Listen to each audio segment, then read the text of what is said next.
The Tale of the Flopsy Bunnies by Beatrix Potter. Read by Tim.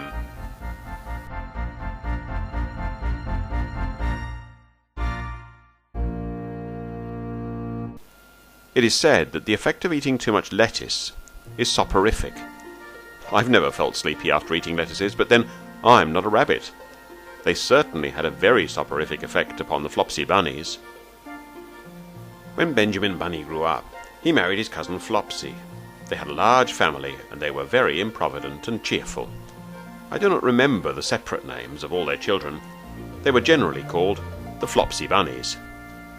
As there was not always quite enough to eat, Benjamin used to borrow cabbages from Flopsy's brother, Peter Rabbit, who kept a nursery garden.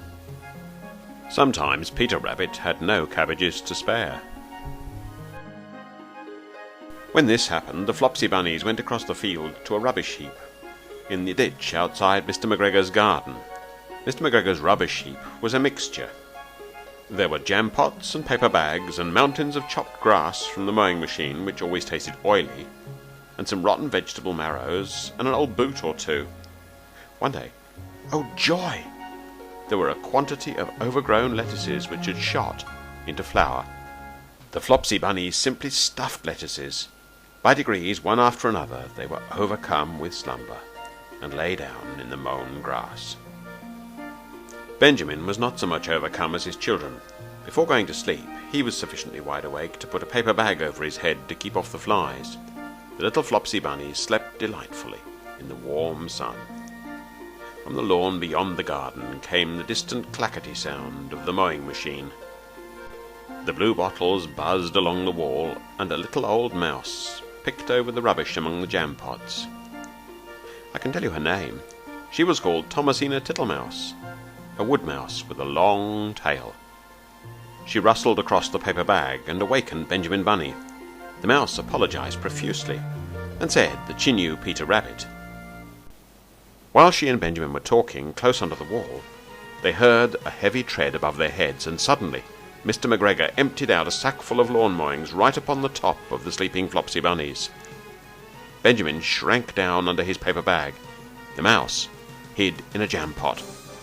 The little rabbits smiled sweetly in their sleep under the shower of grass. They didn't awake because the lettuces had been so soporific.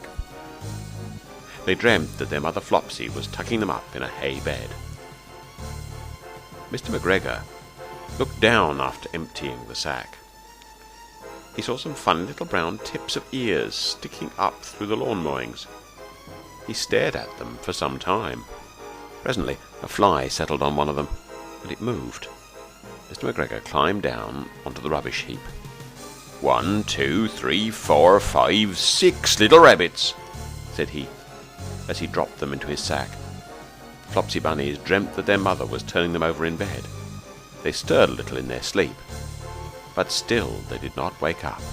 Mr Macgregor tied up the sack and left it on the wall. He went to put away the mowing machine. While he was gone, Mrs Flopsy Bunny, who had remained at home, came across the field.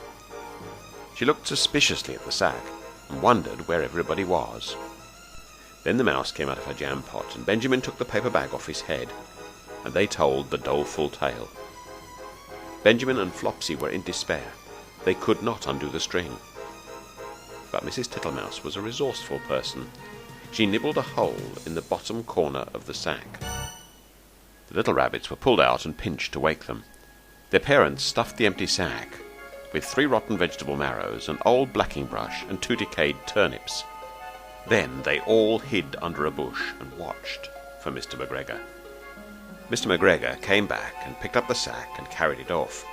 He carried it hanging down as if it were rather heavy. The Flopsy Bunnies followed at a safe distance. They watched him go into his house, and then they crept up to the window to listen. Mr Macgregor threw down the sack on the stone floor in a way that would have been extremely painful to the Flopsy Bunnies if they had happened to have been inside it. They could hear him drag his chair on the flags and chuckle. 1, 2, 3, 4, 5, 6 little rabbits, said Mr Macgregor. Eh, what's that? What have they been spoiling now? inquired Mrs Macgregor. 1, 2, 3, 4, 5, 6 little fat rabbits, repeated Mr. Macgregor, counting on his fingers. 1, 2, 3. Don't be silly. What do you mean, you silly old man? In the sack. 1, 2, 3, 4, 5, 6, replied Mr. Macgregor. The youngest Flopsy Bunny got upon the window-sill. Mrs. Macgregor took hold of the sack and felt it.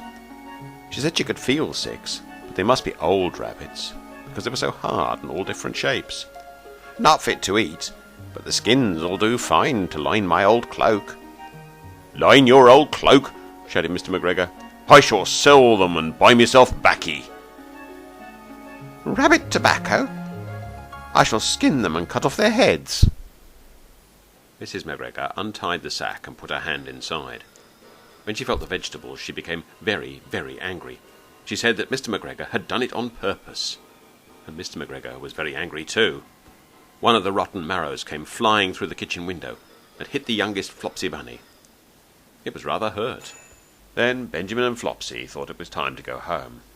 So Mr. Macgregor did not get his tobacco, and Mrs. Macgregor did not get her rabbit skins.